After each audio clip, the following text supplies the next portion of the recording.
Deep in the heart of ancient Crete, a monstrous creature lurked in the shadows of a twisting, inescapable labyrinth, the Minotaur, half man, half bull, a symbol of terror and chaos.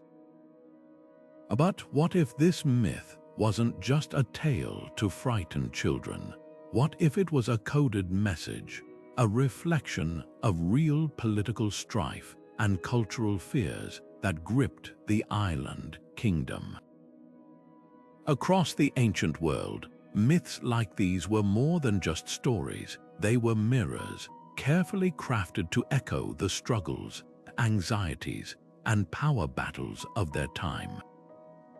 Think about it. Why would a society invent such a terrifying creature, trapped in a maze, unless it meant something deeper? The answer lies in the hidden language of mythology, where gods, monsters, and heroes become stand-ins for real historical tensions, fears, and even revolutions. From the towering ziggurats of Mesopotamia to the sun-baked temples of Egypt, ancient cultures used myths as a way to process the world around them, to make sense of wars, dynastic conflicts, and the ever-shifting balance of power. These stories were never just entertainment. They were survival tools, ways to warn, to teach, and sometimes to rebel. Imagine a king's court where speaking openly against the ruler could mean death. Myths became the perfect disguise, a way to critique authority without saying a word. The Minotaur's labyrinth, for example, might have symbolized the oppressive maze of political intrigue in Minoan Crete, where power was as tangled and treacherous as the corridors of that legendary prison. This video is a journey into the shadows of history, where we'll unravel the secrets behind some of the world's most enduring myths. We'll explore how the epic battles of gods in Mesopotamia mirrored real wars between city-states, how Egyptian tales of resurrection hid deeper fears about political instability, and why these ancient stories still resonate with us today. Because when you peel back the layers of these legends, you don't just find monsters and magic. You find the beating heart of human struggle, the fears and hopes of people long gone, yet strangely familiar. So let's step into the labyrinth together and discover what these myths were really trying to tell us. In ancient societies, myths weren't just bedtime stories. They were the original political playbooks. Picture a world without newspapers or social media, where rulers had to craft narratives so powerful they'd echo across generations. That's where mythology came in. Take the pharaohs of Egypt, who wove themselves into the very fabric of creation myths, claiming direct descent from gods like Ra to cement their divine right to rule.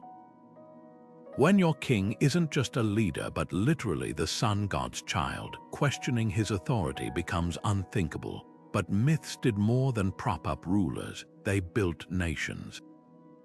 The Babylonian epic of Gilgamesh, carved into clay tablets over 4,000 years ago, wasn't just about a hero's quest.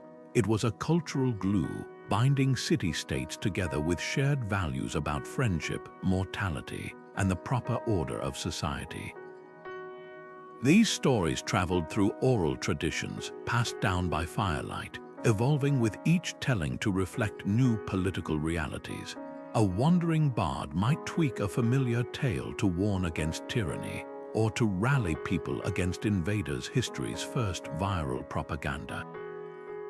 Some myths carried coded warnings that still give us chills today.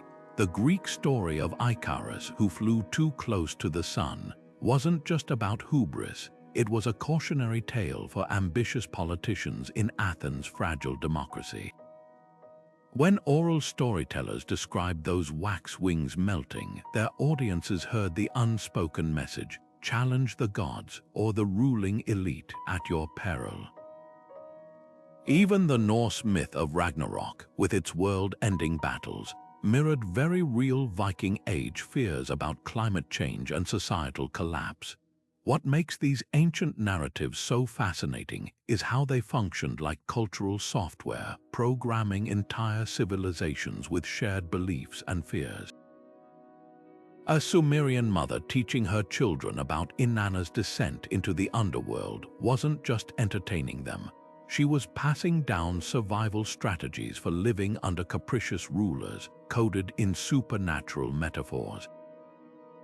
These weren't simple fables but sophisticated psychological tools, sharpened over centuries to help societies navigate everything from harvest failures to coups d'état. When we piece together these mythic puzzles, a startling pattern emerges: the same stories that united people could also divide them. A king might commission a new version of a national epic that conveniently erased his predecessor's achievements, or a priest caste could twist ancestral legends to justify going to war.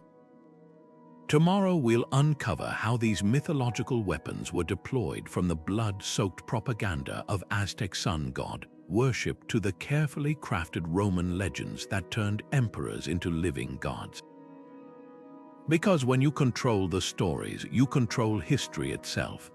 The story of the Trojan War, immortalized in Homer's Iliad, is often remembered as a tale of love, honor, and epic battles, but beneath its legendary surface lies a far more calculating reality. What if the abduction of Helen was never really about a stolen queen, but a carefully crafted myth to justify something far more strategic? The Bronze Age world was a chessboard of rival city-states, where trade routes, resources, and territory meant power. Troy, perched at the crossroads of vital trade networks between the Aegean and Anatolia, wasn't just a city, it was a prize, and the Mycenaean Greeks, with their eyes on expansion, may have woven Helen's myth to disguise a much uglier truth: a war not of passion but of profit. Archaeology tells a revealing story. Excavations at Hisarlik, the site believed to be ancient Troy, show layers of destruction dating to the late Bronze Age, right around the time the Mycenaean civilization was reaching its peak. Burned buildings, shattered pottery, and evidence of violent conflict align eerily with Homer's descriptions. But here's the twist: Troy wasn't some isolated fortress. It was a wealthy hub controlling access to the Black Sea and its lucrative trade in grain, metals, and textiles. For the Mycenaeans, removing Troy as a rival wouldn't just be about revenge, it would mean controlling the economic lifelines of the ancient world. This casts the Trojan horse in a chilling new light. What if it wasn't just a clever trick of war, but a metaphor for the betrayals that defined Bronze Age politics? Alliances between city-states were fragile, built on marriages, oaths, and trade agreements that could collapse overnight. A gift like the Trojan horse, something that appears benevolent but hides deadly intent, might have been the perfect symbol for the era's cutthroat diplomacy. Imagine a Mycenaean bard singing of the wooden horse to an audience of nobles, each one hearing the unspoken warning: trust no alliance, for even friends might be your downfall. Homer's epic, passed down through generations, likely served multiple purposes. For rulers, it was propaganda, glorifying Greek unity and military prowess. For the people, it was a cautionary tale about the costs of greed and pride. But most importantly, it preserved a memory of real geopolitical struggles, dressed in the robes of myth. The face that launched 1,000 ships, perhaps not a woman, but the face of power, control over trade, land, and wealth. The next time you hear of Helen's beauty or Achilles' rage, remember, behind every myth there's a hidden history waiting to be uncovered. The violent struggle between Osiris and Set in Egyptian mythology isn't just a dramatic tale of brother against brother. It's a thinly veiled reflection of the blood-soaked unification wars that shaped early Egypt. According to the myth, Set, god of chaos and the desert, murders his brother Osiris, god of fertility and order, dismembering his body and scattering the pieces across the land. But Isis, Osiris's devoted wife, gathers the fragments and temporarily restores him to life long enough to conceive their son, Horus, who eventually avenges his father by defeating Set. On the surface, it's a story of cosmic balance, order triumphing over chaos. But dig deeper, and you'll find a political blueprint. Archaeological evidence suggests this myth mirrored real clashes between Upper and Lower Egypt around 3100 BC, when rival kingdoms fought for dominance along the Nile. Set wasn't just a villain, he represented the arid, rebellious south, while Osiris embodied the fertile, unified north. When pharaohs later claimed descent from Horus, they weren't just boasting. They were rewriting history, positioning themselves as divine avengers who'd restored harmony, just as Horus had. The annual Osiris festivals, think of them as ancient propaganda rallies, where priests reenacted the god's resurrection to remind everyone, challenge the throne, and you're siding with Set, the ultimate traitor. What's fascinating is how this template reappears across cultures. In Mesopotamia, the Babylonian creation epic Enuma Elish shows storm god Marduk slaying chaos monster Tiamat, then forming the world from her corpse, a story likely celebrating Babylon's rise over older Sumerian cities. Even Norse mythology's endless winter before Ragnarok echoes fears of crop failures and civil wars. These weren't just colorful stories. They were survival guides, teaching people how to weather political storms while justifying who held power. The genius lies in the duality. Myths like Osiris's could be both weapon and shield, used to legitimize rulers while soothing collective trauma. After a brutal conquest, what better way to heal than a story promising that chaos, like Set, would always be defeated? Pharaohs knew this intimately. By tying their reigns to Osiris's resurrection cycle, they turned governance into something sacred.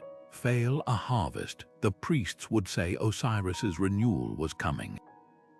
Face rebellion, Horus had triumphed before. These narratives didn't just explain the world, they actively shaped it, one ritual at a time. From the Nile to the Euphrates, ancient leaders grasped a timeless truth. Control the myths, and you control how people remember, how they fear, and ultimately how they obey. Tomorrow, we'll see how this played out in Rome, where emperors didn't just claim divine ancestry, they demanded worship as living gods. Because when your ruler is no longer just a man, but a myth walking among mortals, resistance becomes blasphemy. In the swirling chaos before time began, according to Babylonian priests, there was only the primordial goddess Tiamat, a monstrous serpent of the salt waters, and her consort Apsu, god of fresh waters. Their union birthed the younger gods, but when these new deities grew too loud, Apsu plotted to destroy them. What unfolds next in the Enuma Elish, Babylon's creation epic, isn't just divine drama, it's a cosmic rewrite of history itself. Enter Marduk, Babylon's patron god, who slays Tiamat in a cataclysmic battle, splitting her body to form the heavens and earth. But this wasn't merely poetry. Carved onto 7 tablets around 1200 BC, this myth was Mesopotamia's ultimate power move, a celestial allegory for Babylon's ruthless ascent over older Sumerian cities like Ur and Nippur. The parallels are striking. Just as Marduk defeats the ancient Tiamat to establish cosmic order, Babylon's king Hammurabi crushed rival city-states to forge his empire. The myth even mirrors Hammurabi's legal code. Marduk doesn't just win, he's voted supreme by the other gods, who grant him 50 names symbolizing absolute authority. Sound familiar? Hammurabi's famous law stele shows him receiving divine authority from the sun god Shamash, a near-identical claim of legitimacy. This wasn't coincidence. By casting Babylon's rise as a divine mandate, the Enuma Elish turned conquest into destiny, making resistance not just futile but sacrilegious. but the myth's genius lay in its layered threats. Tiamat didn't just represent chaos, she embodied the older, matriarchal religions of Mesopotamia that Babylon suppressed. Her slaughter signaled the erasure of competing cults, while Marduk's victory temple, the Esagila, physically towered over Babylon as a constant reminder, new gods ruled now. Even the younger gods' rebellion against Apsu mirrored real tensions between rising urban elites and traditional powers. When priests recited this epic during New Year festivals, they weren't just entertaining crowds, they were performing a ritual of control, reinforcing that Babylon's hierarchy mirrored the very fabric of the universe. Monsters like Tiamat became more than mythical foes, they were vessels for cultural anxieties. Just as she symbolized the terrifying unknown beyond civilized order, other Mesopotamian myths featured chaotic beings like the lion-scorpion hybrids guarding sacred spaces. These creatures gave tangible form to fears of invasion, drought, or societal collapse, threats that Babylon's rulers claimed only they could vanquish. The message was clear: without Marduk's order, Tiamat's chaos would return, and who played Marduk's role on Earth? The king, of course, the lone bulwark against disaster. This celestial propaganda set a template empires would mimic for millennia. From Rome's Jupiter overthrowing Saturn to China's mandate of heaven, rulers learned that controlling creation myths meant controlling history itself. But perhaps the most chilling twist lies in what Babylon erased older Sumerian versions where Enlil, not Marduk, slays Tiamat. By rewriting the story, Babylon didn't just celebrate its present dominance, it rewrote the past to ensure no one could imagine a future without it. Ancient myths didn't just create monsters, they weaponized them. Take Typhon, the Greek titan with 100 fire-breathing serpent heads, whose very footsteps triggered earthquakes. This wasn't mere fantasy. For Bronze Age Greeks living along the volcanic Aegean, Typhon embodied the terrifying unpredictability of nature, a personification of eruptions like Thura's catastrophic blast around 1600 BCE. But here's the twist: when Zeus defeats Typhon, burying him under Mount Etna, it's more than a divine victory. It's a psychological survival tactic, transforming helplessness into hope. Every time Etna rumbled, Greeks could tell themselves, Zeus has this under control. Monster-slaying myths functioned as ancient crisis management. Hercules' 12 labors, from the Hydra to the Nemean lion, weren't just heroics, they were allegories for taming the unknown. The Hydra, with its regenerating heads, mirrored the persistent threats of marsh-borne diseases in the Peloponnese. By conquering it, Hercules symbolically provided a blueprint for resilience. Even the Mesopotamian Mus letter 1 E2 Bus U, a hybrid serpent dragon slain by Marduk, represented the Tigris and Euphrates destructive floods. These stories didn't erase fear, they gave people a narrative to process it, turning chaos into something conquerable. Fast forward to modern times and the pattern holds. During the Cold War, American sci-fi films depicted alien invasions as thinly veiled Red Scare propaganda, just as medieval Europeans recast Viking raids as battles against literal trolls. The monsters change, but the human need to externalize threats remains. Gender roles in these myths reveal even deeper societal wiring. Female monsters like Lamia or Medusa often symbolized patriarchal fears, Lamia's child-devouring rage reflecting anxieties about uncontrolled female power, while Medusa's petrifying gaze became a cautionary tale about female agency.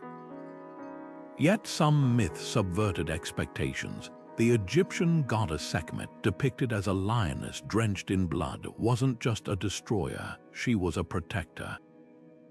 When Ra sent her to punish humanity, her rampage grew so uncontrollable that the gods had to trick her into drinking blood-colored beer to stop her. This duality, creator and destroyer, shows how ancient cultures grappled with the paradox of power, especially when wielded by women. From typhoons named after Typhon to modern border wall rhetoric echoing myths of foreign monsters, these ancient narratives still script how we frame threats. The next time you hear a politician invoke slaying dragons, remember, you're hearing the echo of a Bronze Age bard spinning fear into folklore. The Amazons of Greek myth weren't just fierce warriors, they were walking contradictions, a blend of allure and terror that exposed deep-seated anxieties about women who refused to be controlled. Homer described them as antianari, a word that twists meaning like a double-edged sword. It can mean those who fight like men or those who fight against men. This linguistic tension reveals the heart of the matter. These weren't just enemies, but women who mirrored male power so precisely that they became monstrous. Their very existence in myth, a society without men, where daughters were raised to hunt and war, challenged every norm of patriarchal Greece, yet poets couldn't resist making them objects of desire. Hercules' ninth labor wasn't just to steal the girdle of Queen Hippolyta, it was a metaphor for subduing female autonomy, dressed up as heroic conquest. Historical reality offers a striking counterpoint. Across the Aegean in Caria, Artemisia I ruled as a naval commander, fighting alongside Persia's Xerxes against Greece in the Battle of Salamis around 480 BCE. Herodotus, though biased, admitted her strategic brilliance, noting how she outmaneuvered Athenian ships. Yet Greek artists later sexualized her, depicting her with bared breasts in battle, a visual trope also used for Amazons. The message was clear: powerful women must be either tamed or eroticized to fit the male gaze. Even their triumphs had to be filtered through mythic distortion. Why this obsession with warrior women? Archaeology hints at a possible trigger. Excavations of Scythian burial mounds on the Eurasian steppe reveal something startling. Up to 37% of graves with weapons belong to biological females, some with battle injuries. These nomadic horsemistresses, likely the inspiration for Amazons, lived as equals to men, a fact Greek writers found so unsettling they spun it into cautionary tales. The myth of Theseus abducting the Amazon Antiope, leading to their invasion of Athens, reads like a fever dream of gender role inversion, women laying siege to the cradle of democracy. But the most insidious twist lies in how these myths policed real women. Athenian wives confined to the Gynekaean women's quarters heard Amazon stories as warnings: step outside your role and you'll be labeled a monster. Playwrights like Aeschylus reinforced this, having Clytemnestra, a queen who ruled while her husband fought at Troy, be murdered for her unnatural ambition. The Amazons' eventual defeat in myth after myth wasn't just plot, it was propaganda, reinforcing that female authority must always fall to male heroes. Yet cracks in the narrative appear when we listen to marginalized voices. On the island of Lemnos, women were said to have murdered their husbands, a myth some scholars link to vestiges of matrilocal traditions. Even the word Amazon itself may derive from the Iranian Harmazon, meaning warrior, stripped of its gendered baggage by Greek fear. These stories weren't just fiction, they were battlegrounds where culture wars played out in symbolic bloodshed. The next time you see Wonder Woman's lasso, remember, it's spun from threads of ancient anxiety, a reminder that some myths refuse to stay buried. Prometheus didn't just steal fire, he stole power. In the hushed halls of Olympus, where gods dictated the fate of mortals, his act was more than defiance. It was a cosmic heist, snatching the divine spark of knowledge and handing it to humanity. But Zeus's punishment, chaining Prometheus to a rock where an eagle devoured his liver daily, only for it to regrow and the cycle to repeat, wasn't just about cruelty. It was a parable etched in agony, a warning to any who dared disrupt the order of things. Fire, in this myth, wasn't merely warmth or light. It symbolized innovation, the kind of knowledge that could topple hierarchies. And the gods couldn't allow that. This myth resonated far beyond Mount Olympus. Think of the countless inventors, philosophers, and reformers throughout history who faced their own versions of Prometheus's fate. Galileo, forced to recant his discoveries under threat of torture. Hypatia, the mathematician torn apart by a mob for challenging dogma. Even in ancient Athens, where democracy flourished, the fate of Socrates, condemned to drink hemlock for corrupting the youth with his questions, mirrored Prometheus's torment. The message was universal: challenge the established order, and the establishment will make you pay. Yet the genius of the Prometheus myth lies in its duality. While it served rulers as a cautionary tale, it also secretly celebrated rebellion. After all, humanity benefited from his theft. Fire meant civilization, art, technology, progress. Every blacksmith's forge, every scribe's lamp was a quiet tribute to the Titan's defiance. This tension between suppression and progress is why the myth endured. It wasn't just a tool of control, it was a mirror reflecting society's love-hate relationship with change. The myth also exposed the fragility of power. Zeus didn't punish Prometheus out of strength, but fear. Fire, once exclusive to the gods, was now in human hands, and with it, the potential to rival the divine. That same fear echoed in real-world crackdowns on literacy among enslaved populations, or the medieval church's grip on scripture. Knowledge, like fire, was dangerous precisely because it couldn't be ungiven. But the story takes a darker turn when we see how myths like these were twisted to justify expansion and conquest. Just as Prometheus uplifted humanity with fire, colonizers would later claim they were bringing enlightenment to backward lands. A narrative we'll see unfold in tales from Rome to the Aztec Empire, where gods and monsters alike were recruited to serve the ambitions of empires. Prometheus's fire, it turns out, could illuminate or burn. Rome's epic origin story, the Aeneid, wasn't just poetry, it was propaganda wrapped in divine destiny.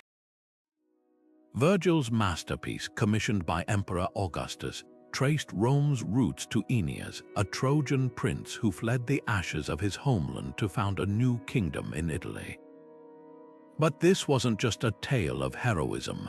It was a carefully crafted myth to justify Rome's ruthless expansion. By linking Rome's birth to the fallen glory of Troy, Virgil gave the empire a tragic yet noble backstory, framing conquest as the fulfillment of a celestial mandate. Jupiter himself promises Aeneas an empire without end, transforming bloody campaigns into something fated, even sacred. Beneath the polished verses lay a brutal reality. When Aeneas lands in Latium, his alliance with King Latinus quickly sours into war, a conflict Virgil portrays as divinely ordained, yet history tells a different story. The real Latins didn't welcome Trojan refugees. They were subjugated by Rome centuries later. The Aeneid rewrote that violence as destiny, casting the indigenous Italic peoples as obstacles to a god-sanctioned future. Even Aeneas's romance with Dido, Queen of Carthage, serves as a narrative weapon. Her suicide, heartbroken after Aeneas abandons her, foreshadows Rome's eventual destruction of Carthage in the Punic Wars. Mythology didn't just predict history, it scripted it in advance. This myth-making had teeth. Augustus displayed the Aeneid in public libraries, ensuring every citizen internalized Rome's rightful dominance. Coins minted with Aeneas carrying his father Anchises reinforced the image of Rome as a civilization built on piety and duty, even as legions raised Gaul and enslaved millions. The dissonance was staggering. A nation that mythologized its refugee origins became history's most aggressive colonizer. Disasters, too, were reshaped into mythic lessons. When Mount Vesuvius buried Pompeii, poets spun it as divine punishment for moral decay. The Great Fire of Rome under Nero, blamed on Christians, then immortalized as a cleansing purge. These weren't tragedies, they were morality plays, reinforcing that Rome's survival depended on obedience to gods and emperors alike. The Aeneid's genius was its duality, a founding myth that glorified the past while justifying endless war, turning empire into something as inevitable as the stars. When the waters rose in ancient Mesopotamia, swallowing cities whole, the survivors didn't just see a natural disaster. They saw a reckoning, the epic of Gilgamesh's flood story, where the god Enlil wipes out humanity with a deluge, feels eerily familiar to Noah's Ark or Greece's tale of Deucalion. But these weren't just divine punishments, they were political grenades disguised as theology. In Gilgamesh, the flood comes because humans are too noisy, a metaphor for societal unrest under oppressive rulers. The survivor, Utnapishtim, isn't chosen for piety but for his cunning, sneaking onto the ark like a dissident escaping purge. Compare that to the biblical Noah, spared for his righteousness while a corrupt world drowns. Both versions share a chilling subtext: disasters aren't random. They're the direct result of leadership failures. Climate science now reveals these myths may have roots in real catastrophes. Around 3200 BC, sediment cores from the Persian Gulf show massive flooding, likely from melting glaciers. For agrarian societies, sudden sea level rises wouldn't just destroy crops, they'd collapse entire political systems. Imagine a Sumerian priest-king blaming famine on divine wrath rather than his own hoarding of grain stores. The flood myth becomes the ultimate deflection tool, turning public anger away from rulers and toward the heavens. Even the Greek version, where Zeus spares Deucalion for his virtue, reinforces the idea that survival depends on moral obedience to authority. These narratives didn't just explain the past, they scripted the future. Fast forward to medieval Europe, where plague was framed as God's punishment for sin, or modern dystopias where climate disaster films The Day After Tomorrow, 2012, echo the same trope, catastrophe as cosmic justice. The difference: ancient myths offered a twisted comfort. If floods were caused by human failings, then better behavior could prevent them. It's a seductive lie that still surfaces today, with some claiming hurricanes or pandemics are punishment for societal ills. But the most revealing detail lies in who controls the story. In Gilgamesh, it's the gods who regret the flood, realizing they've overreacted. In Genesis, Yahweh makes a covenant never to repeat it. These endings aren't just hopeful, they're diplomatic, subtly critiquing the very deities or rulers who unleashed destruction. When a Babylonian scribe wrote that the gods smelled the sweet savor of Utnapishtim's post-flood sacrifice, he wasn't just describing ritual. He was reminding the priesthood that even gods can be appeased or replaced. This thread of manipulation leads us to the oracles, where rulers didn't just interpret divine will, they manufactured it. Delphi's priestesses, whispering prophecies in drug-induced trances, became puppets of kings who needed heavenly justification for war. The line between myth and politics had always been thin, but here it vanished entirely. Because if you could script the apocalypse, why not dictate the aftermath too? At Delphi, where the sacred fumes rose from the earth, truth was never just truth, it was theater. The Pythia, perched on her tripod above the fissure, spoke in riddles that could make or break empires, her words dripping with enough ambiguity to give kings nightmares. Take Croesus, the fabulously wealthy king of Lydia, who famously asked if he should attack Persia. The oracle replied that if he crossed the Halys River, a great empire would fall. What she didn't specify was which empire. When Croesus's forces were obliterated by Cyrus the Great, the prophecy stood technically correct, yet devastatingly misleading. This wasn't divine whimsy, it was institutionalized plausible deniability. The real power lay in the priesthood's ability to pass or manipulate these prophecies. Delphi wasn't just a spiritual hub, it was a geopolitical nerve center where priestly networks gathered intelligence from across the Mediterranean. A Spartan envoy might receive a prophecy urging caution, while an Athenian delegation, days later, heard a call to bold action. Coincidence? Hardly. The oracle's responses often aligned suspiciously well with Delphi's alliances or its need to balance rival powers. When cities lavished the temple with gold and land, suddenly their military campaigns seemed blessed with favorable prophecies. The gods, it seemed, had excellent accountants. Heroes, too, were sculpted in this shadowy workshop of myth. Consider Oedipus, whose tragic fate was sealed by an oracle's warning that he'd kill his father and marry his mother. The prophecy wasn't just a plot device. It was a lesson about the dangers of defying divine will, reinforcing the authority of Delphi's priesthood. But here's the twist. Oedipus's story also served as propaganda for Thebes, casting the city's rulers as victims of cosmic forces rather than their own poor governance. Myths like these didn't just entertain, they provided rulers with pre-packaged legitimacy, wrapping political agendas in the grandeur of destiny. The brilliance of this system was its flexibility. Ambiguity meant the oracle could never be wrong, only misinterpreted. When prophecies backfired, the blame fell on human folly, not divine fallibility. And in a world where every military campaign, every dynastic marriage needed heavenly approval, Delphi held the ultimate veto power.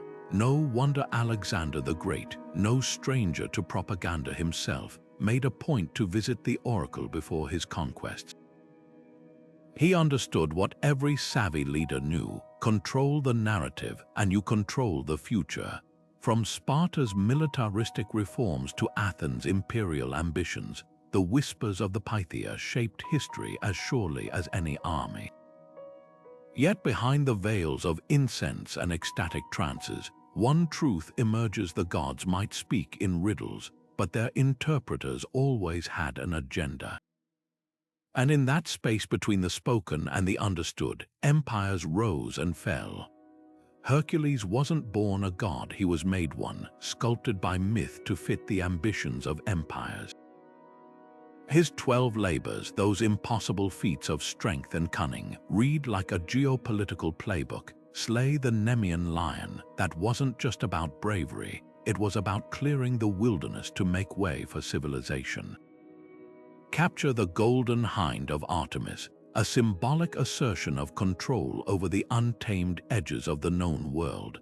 Every labor systematically erased chaos, mirroring the Greek city-state's expansion into barbarian territories.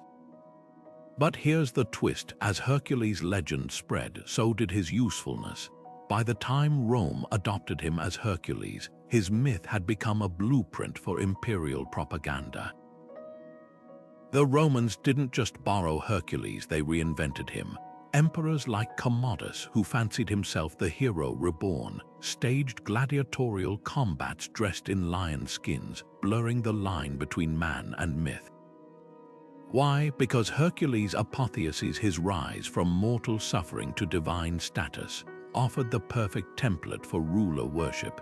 If a half-god could earn a place among the Olympians through sheer force of will, why couldn't an emperor? Temples to Hercules dotted Roman trade routes, reinforcing the idea that empire building was a sacred duty. His image stamped on coins, his name invoked in oaths. This wasn't just admiration. It was psychological warfare, conditioning citizens to see conquest as heroic destiny. Yet the myth's darkest power lay in its flexibility. In Greece, Hercules' brutal madness, the slaughter of his own family, served as a cautionary tale about unchecked power.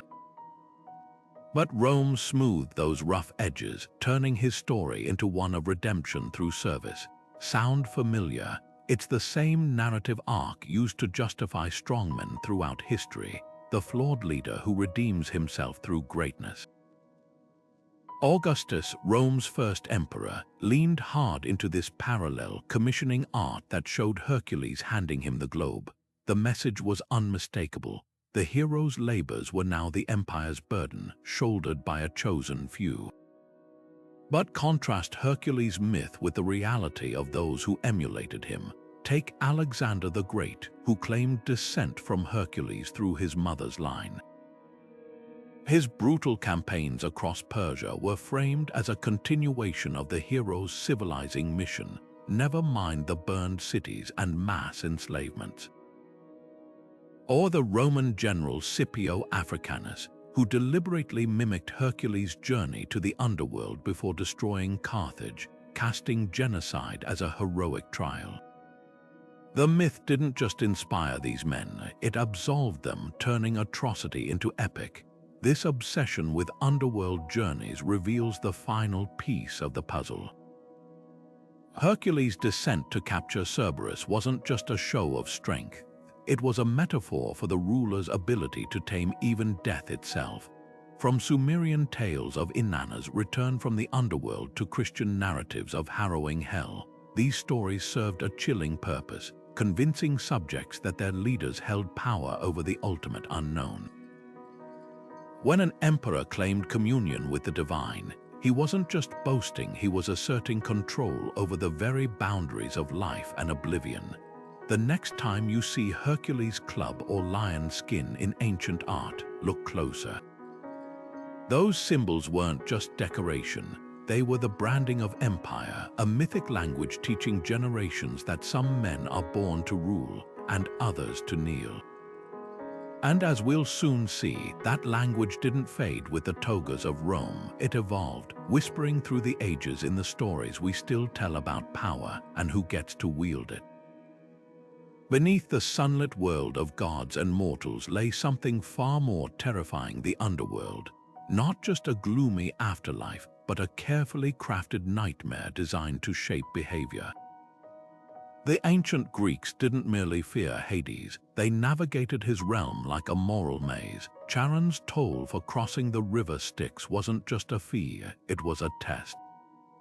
Those buried without coins in their mouths would wander the shores for eternity, a warning to honor burial rites. And the judges of the dead Minos, Rhadamanthus and Aeacus, didn't just weigh souls, they enforced societal values. Warriors who broke oaths tossed into Tartarus, the virtuous sent to Elysium. This wasn't fantasy, it was divine jurisprudence, reinforcing codes like "don't betray your city" or "keep your promises with eternal consequences." Egypt's Duat took this further, turning the afterlife into an obstacle course of morality. The Book of the Dead wasn't just a guide, it was a cheat sheet for passing Osiris's judgment. Heart weighed against the feather of Mat, fail, and Ammit the Devourer would consume you. But notice what counted as sin, theft, deceit, harming the weak, direct parallels to Hammurabi's laws.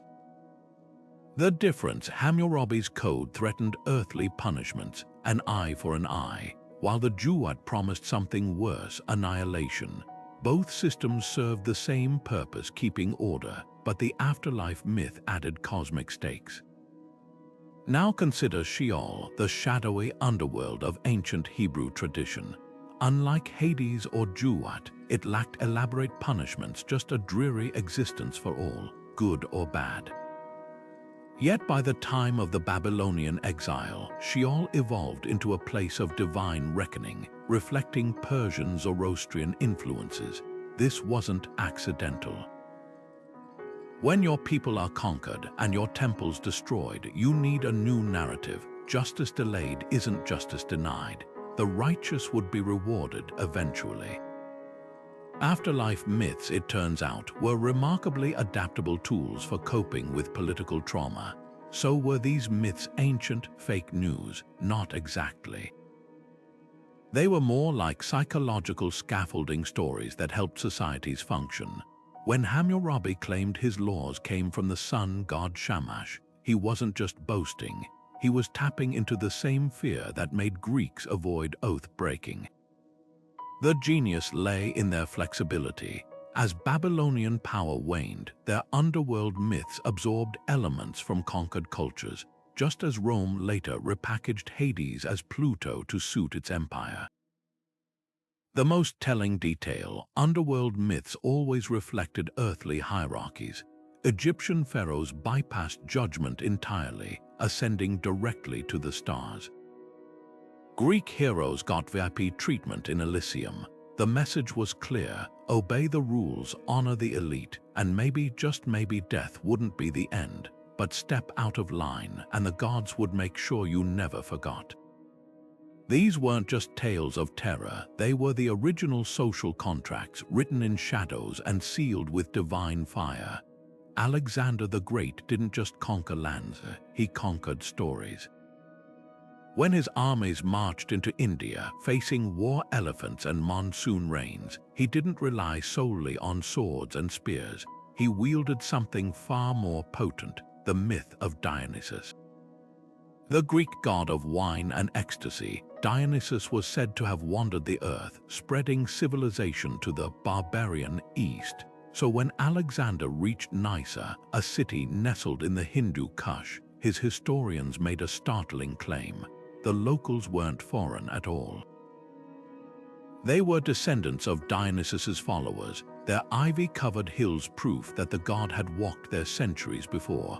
Overnight, Alexander transformed from invader to liberator, his campaign reframed as a homecoming, a reclaiming of lands already touched by Greek divinity.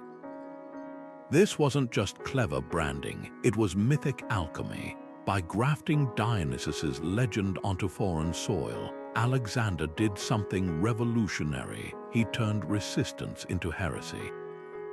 If the locals fought back, they weren't defending their homeland, they were spurning their own heritage. His historians even claimed Indian kings kept Dionysus's original drinking cups as heirlooms, a detail so specific it couldn't be coincidental. The message was clear: Alexander wasn't destroying cultures, he was restoring a lost Greek legacy, and it worked. Cities surrendered, elites married into his officer corps, and a hybrid Greco-Indian culture blossomed. All because a conqueror understood that controlling the past meant controlling the future. But Alexander wasn't the first to rewrite myths for power. The Persians had done it centuries earlier with their god Mithra, whose sun-crowned image evolved with every conquered territory. In Egypt, the Ptolemies fused Greek and Egyptian pantheons, creating Serapis, a god designed to unite two cultures under one throne. Even the Aztecs reframed older Toltec legends to justify their empire, claiming their war god Huitzilopochtli had prophesied their rise. The pattern is universal. Myths aren't static. They're living tools reshaped to fit new rulers, new borders, new truths. Yet for every conqueror twisting legends, there were rebels weaponizing them right back.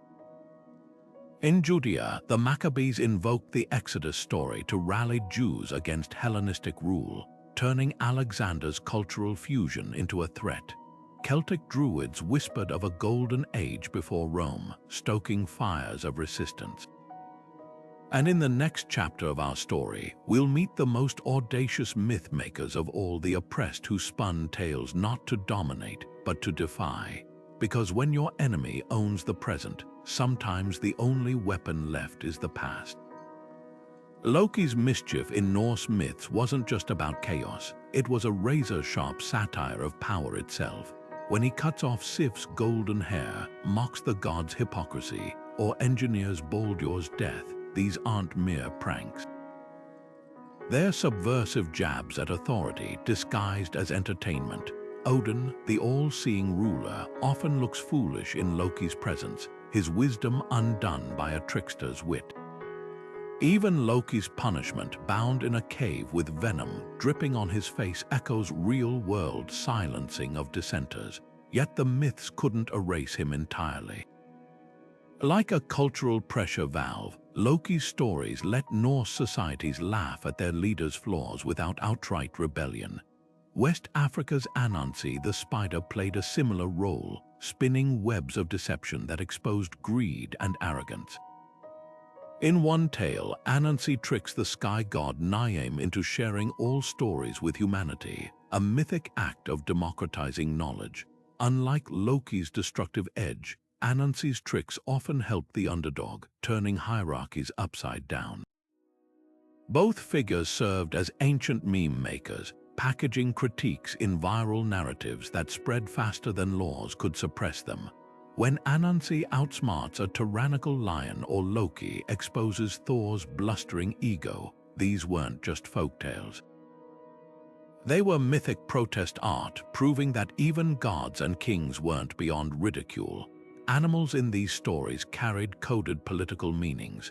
Norse ravens Hugin and Munin, thought and memory, weren't just Odin's spies, they symbolized the surveillance state of Viking rulers.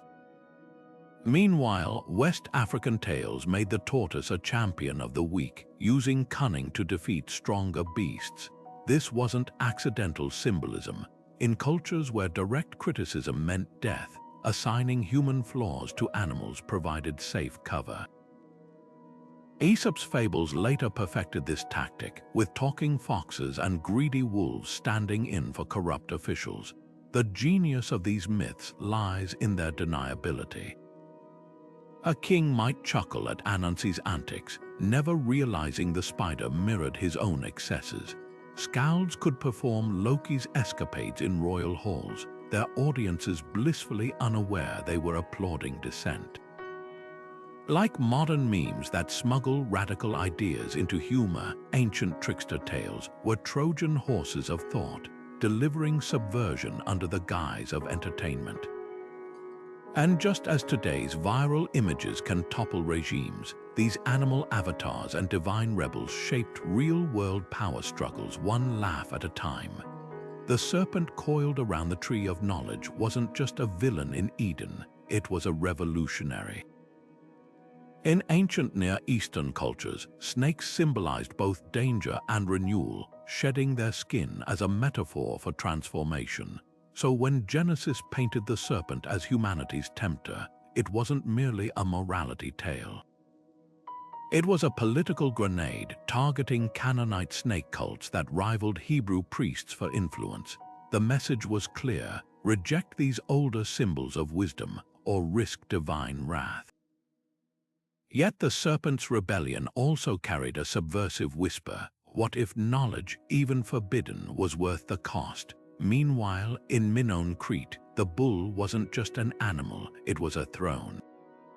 Frescoes show young acrobats vaulting over bulls' backs, a ritual that may have mirrored the dangerous dance of court politics. The Minotaur, trapped in its labyrinth, took this further, a monstrous fusion of man and bull, embodying the chaos of unchecked power. But here's the twist. Bulls were also sacred to Near Eastern storm gods like Hadad and Zeus, deities often invoked by kings to legitimize their rule. By weaving bulls into their myths, Minoan rulers didn't just honor a beast, they tied their authority to the raw, untamable forces of nature. Egypt's Apis bull took this symbolism to divine heights.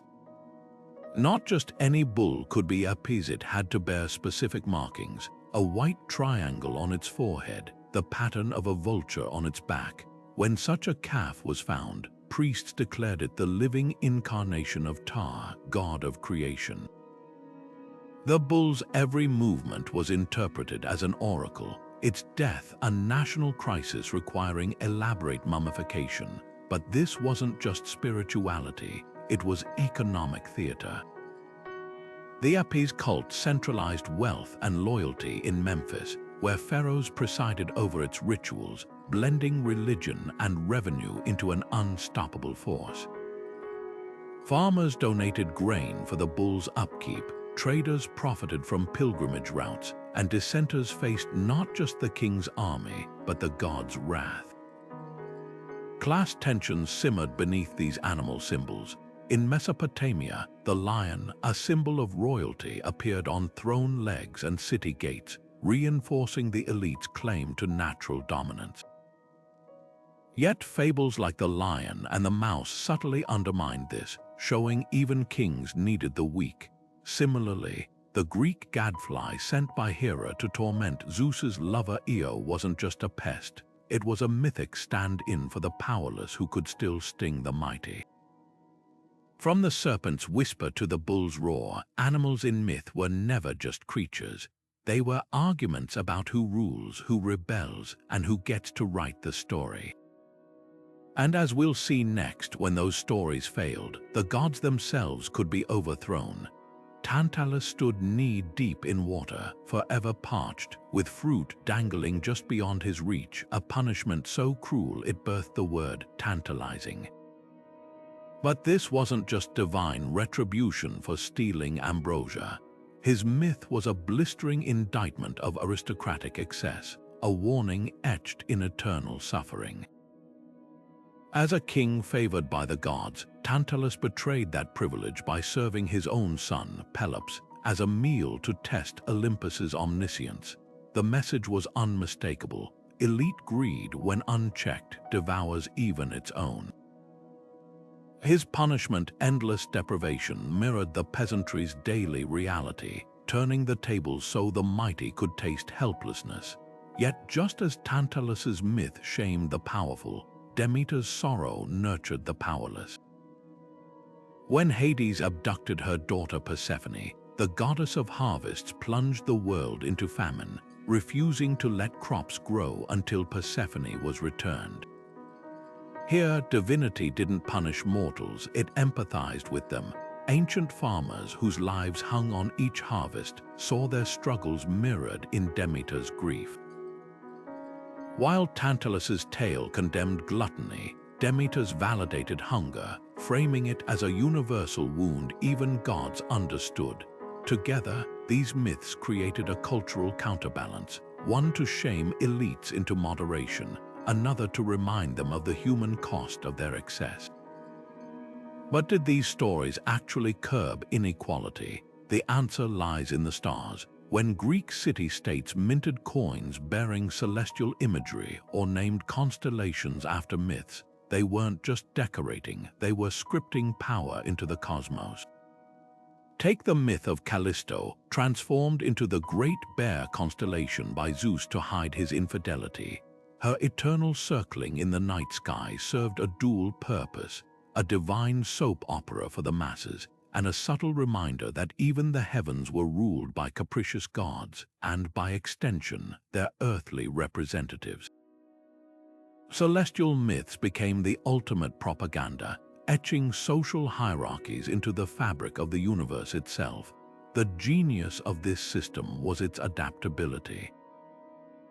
A poor Athenian stargazer might see Ursa Major as a cautionary tale about vulnerability, while a Spartan general interpreted it as proof of destiny's inevitability. Myths, like stars, held meaning only through the lens of the beholder, and in that ambiguity, rulers found their greatest tool, a way to justify inequality as cosmic order, while offering just enough hope to keep rebellion at bay. After all, if even a goddess like Demeter could win back her daughter, perhaps the downtrodden too might one day taste justice. The golden disk of Ra wasn't just a celestial body, it was the ultimate crown jewel. In the scorching heat of ancient Egypt, where the sun dictated life and death, pharaohs didn't just worship the sun god, they became him. Texts like the pyramid inscriptions explicitly declared rulers to be the son of Ra, a divine lineage that turned governance into a sacred relay race. When Amenhotep III commissioned statues depicting himself with the sun disk resting on his head, he wasn't making art, he was staging a theological coup. By fusing his image with Ra's power, he transformed political authority into a force as inevitable as sunrise. This solar strategy wasn't unique to the Nile. Across the Mediterranean, Rome's emperors latched onto Sol Invictus, the unconquered sun, especially during crises. When the empire fractured into warring factions, Emperor Aurelian made Sol Invictus the state cult's centerpiece, minting coins with the sun god's radiate crown alongside his own profile. The message was as bright as noon. Just as the sun united day and night, the emperor would reunite Rome. Even the cult's main festival, Dies Natales Solis Invicti, celebrated on December 25th, wasn't arbitrary. It marked the winter solstice when daylight began returning after the year's darkest days, a perfect metaphor for imperial rebirth. But solar myths weren't just tools for unity, they were lifelines in defeat. When Hittite kings lost battles, they didn't blame poor tactics. They claimed the sun goddess Arina had temporarily withdrawn her favor. This wasn't weakness, it was genius. By framing losses as divine tests rather than personal failures, rulers preserved their legitimacy. The Aztecs took this further. Their fifth sun myth claimed 4 previous worlds had been destroyed, with the current era destined for cataclysm unless nourished by human sacrifice. When drought or war struck, it wasn't Montezuma's fault. It was humanity's collective sin-demanding atonement. The brilliance of solar deities lay in their duality. They could justify both triumph and disaster without crumbling the system. A pharaoh's victory proved Ra's favor. His defeat meant he'd strayed from Maat divine order and needed ritual correction. Unlike storm gods whose wrath was capricious, the sun's daily return promised redemption. This cyclical logic made solar cults remarkably resilient. Even Christianity adapted it, haloed saints absorbing the sun god's iconography while Christmas eclipsed Sol Invictus's birthday. From the deserts of Egypt to the forums of Rome, rulers grasped a timeless truth: tie your power to the heavens, and no earthly failure can fully extinguish it. Because when you don't just rule under the sun, but as its embodiment, even shadows serve your myth. When the Babylonians razed Jerusalem's temple in 586 BC, they didn't just destroy buildings, they shattered a nation's spiritual anchor. The Jewish elite, dragged into exile along the Euphrates, faced more than captivity, they faced existential terror. How could their God allow this? The answer emerged in mythic rebellion. Out of the ashes rose stories like Ezekiel's vision of dry bones, reviving not just a promise of return, but a coded critique of empire. The exiles reimagined their trauma through apocalyptic tales where Babylon, the mother of harlots, would fall, and a messianic king would lead them home. These weren't escapist fantasies, they were survival strategies, turning helplessness into deferred victory. Compare this to Aeneas fleeing Troy's smoldering ruins, carrying his father Anchises on his back. Both myths grapple with displacement, but where Jewish narratives clung to divine covenant, Roman law glorified reinvention. Virgil's Aeneid, commissioned by Augustus, framed exile as destiny. Aeneas didn't lose a city, he gained an empire. The difference: power. The Jews, a conquered people, crafted myths of eventual vindication. The Romans, conquerors themselves, spun loss into triumphal origin. Yet both reveal myth's uncanny ability to metabolize pain, transforming collective trauma into cultural fuel. The exiles' genius lay in their subversion. By recasting Nebuchadnezzar's victory as temporary, a divine punishment for straying, soon to be reversed, they robbed their captors of ultimate triumph. Even the famous "By the Rivers of Babylon" psalm, with its vow never to forget Jerusalem, weaponized memory. Every sung lament became an act of resistance, ensuring that myth kept hope alive where armies had failed. Meanwhile, Roman emperors used Aeneas's myth to justify endless expansion, each new conquest framed as fulfilling Trojan exile's promise. These stories didn't just console, they reprogrammed reality. For the Jews, messianic prophecies turned political longing into sacred time, making every Passover Seder a rehearsal for liberation. For Rome, Aeneas's wanderings became a blueprint for imperialism. his personal suffering justifying centuries of conquest. The lesson: myths of exile are never just about the past. They are battlegrounds where the future is fought, and when exile stretches long enough, it births new visions of endings and beginnings. Which brings us to the ultimate mythic coping mechanism: tales of the world's destruction and the promise of what comes after. Ragnarök wasn't just the end of the world, it was the ultimate reboot. In the frozen sagas of Norse mythology, the apocalypse unfolds with brutal clarity. The wolf Fenrir devours Odin, the serpent Jörmungandr poisons Thor, and flames engulf the earth. Yet from the ashes, a new world emerges, green and fertile, where two human survivors repopulate the earth. This wasn't nihilism, it was a cosmic reflection of Viking Age chaos, where kingdoms rose and fell like waves in a storm. When Norse sailors pillaged monasteries or faced clan wars at home, Ragnarök offered a strange comfort. Destruction wasn't final, just part of an eternal cycle. Compare this to the Hindu concept of yugas, vast epochs where society decays from golden purity to Iron Age corruption before resetting. Both myths transformed political collapse into something inevitable, even necessary, like winter before spring. The Maya took this further, carving their long count calendar with precise doomsdays that mirrored real dynastic collapses. When drought crippled classic Maya cities around 900 CE, rulers didn't just blame bad harvests, they pointed to the stars, claiming their suffering was written in celestial code. Modern doomsday cults, from Heaven's Gate to apocalyptic evangelism, follow the same script, reframing societal fears as prophecy. The difference: ancient myths often held seeds of renewal. Ragnarök's survivors, Lif and Lithrasir, weren't chosen for piety but resilience, a Viking-era metaphor for adaptability in the face of famine or invasion. Yet these cycles weren't gender-neutral. Norse Valkyries, choosing who lived or died in battle, subverted passive female roles, while Hindu Kali Yuga blamed moral decay on women's uncontrolled desires. Maya moon goddess Ixchel, patron of midwives, coexisted with bloodthirsty fertility deities, reflecting tensions around women's power. Ragnarök itself begins with the death of Baldur, the beloved god, triggered by Loki's manipulation of a grieving mother, a stark reminder that even apocalypses hinge on domestic drama.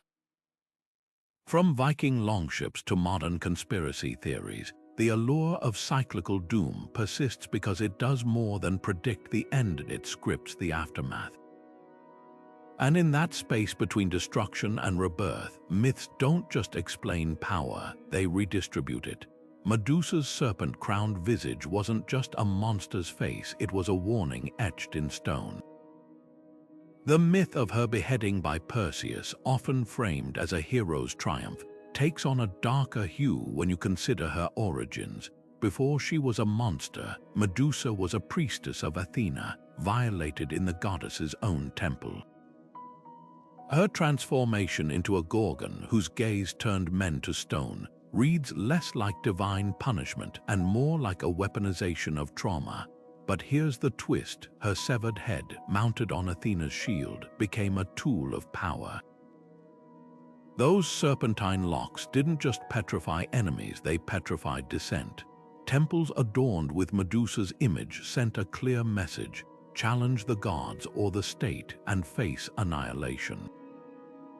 This wasn't unique to Greece. Across the ancient world, rulers demonized the other to consolidate control.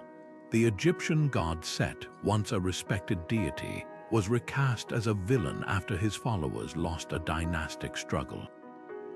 His red hair and animal features, once symbols of strength, became markers of chaos, a propaganda move to justify the winner's rule.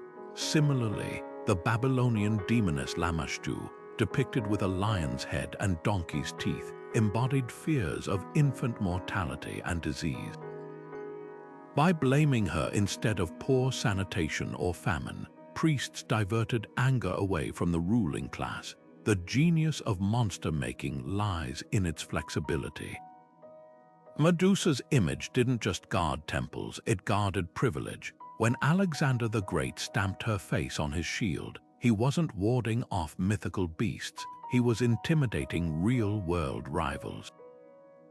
The Romans took this further, using Gorgon imagery on armor and coins to signal invincibility, and it worked. Fear of the monstrous justified everything from Sparta's brutal suppression of helots to Athens' ostracism of political opponents. But the most chilling legacy of these myths is how they seeped into policy. Consider the Lex Caecilia Didia, a Roman law banning monstrous hybrids, a legal veneer for purging unwanted cultures. Or medieval Europe's witch trials, where women who challenged authority were literally demonized, their traits mirroring ancient Gorgons, wild hair, petrifying gazes, even serpent familiars. The pattern repeats endlessly. First you mythologize your enemies, then you legislate against them. From temple carvings to border walls, the art of monster making remains alarmingly relevant. Because when you can convince people their neighbors are Medusas, you don't need laws to control them. Fear will do the job for you. Lycurgus didn't just give Sparta laws, he gave it a mythic origin story. According to legend, this semi-divine lawgiver traveled to Delphi, where Apollo himself dictated Sparta's brutal social code, the agoge's military training, the communal mess halls, even the infamous practice of discarding weak infants. But here's the catch: historians debate whether Lycurgus ever existed. His divine laws, likely cobbled together over centuries, were retroactively credited to a single visionary, transforming messy historical evolution into a tidy tale of godly decree. This wasn't just storytelling, it was political alchemy. By anchoring Sparta's rigid hierarchy to Apollo's authority, elites made dissent not just treason but sacrilege. Compare this to Athens' Solon, another semi-mythic lawgiver who supposedly received wisdom from the gods to abolish debt slavery. Both figures served the same purpose, legitimizing radical reforms by draping them in divine cloth. Yet where Solon's myths emphasized justice and balance, fitting for a democracy in the making, Lycurgus's tales glorified discipline and sacrifice, mirroring Sparta's militaristic obsession. The difference: Solon's laws were flexible, amended by later leaders like Cleisthenes. Lycurgus's code, frozen in mythic amber, became unchangeable dogma. For Spartans, questioning the system meant questioning the gods, a psychological straitjacket wrapped in heroic legend. Confucius took this further in China. While not deified like Lycurgus, his teachings were elevated to near scriptural status, with later emperors claiming to rule by mandate of heaven, a direct echo of his ideals. The Analects, compiled by disciples centuries after his death, became the ultimate justification for everything from civil service, exams to feudal hierarchies. Like Sparta's elites, Chinese dynasties didn't just respect tradition, they weaponized it, turning a philosopher's words into an unassailable moral framework. Fast forward to modern times and the pattern holds. Dictators from Mussolini to Kim Jong-un invoke mythical past's Roman glory or Dutch ideology to frame their regimes as inevitable revivals, not power grabs. Even democracies aren't immune.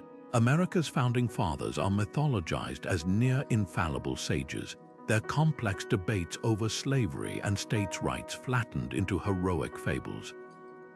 The lesson is clear: when you control the origin story, you control the future, because nothing legitimizes like antiquity, real or invented.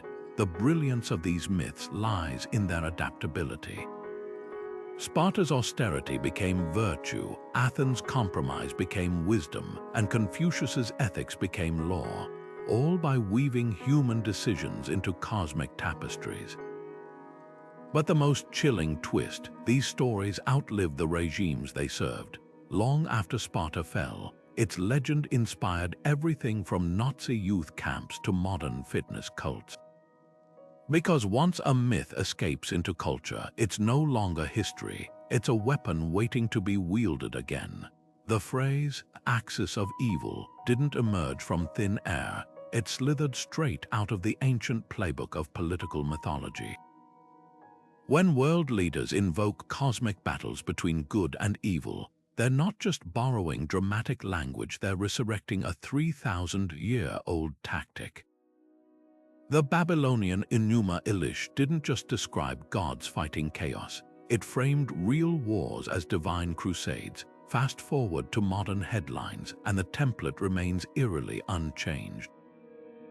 Enemies aren't just rivals, they're Mordor-esque forces of darkness. Policies aren't debated, they're holy missions. This isn't rhetoric, it's myth-making in a suit and tie, turning complex geopolitics into bedtime stories for adults.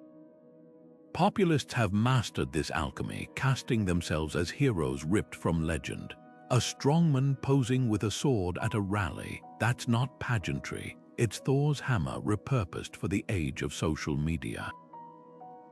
Campaign ads don't sell platforms, they sell origin stories, painting candidates as lone warriors battling corrupt elites. The parallels are unsettling.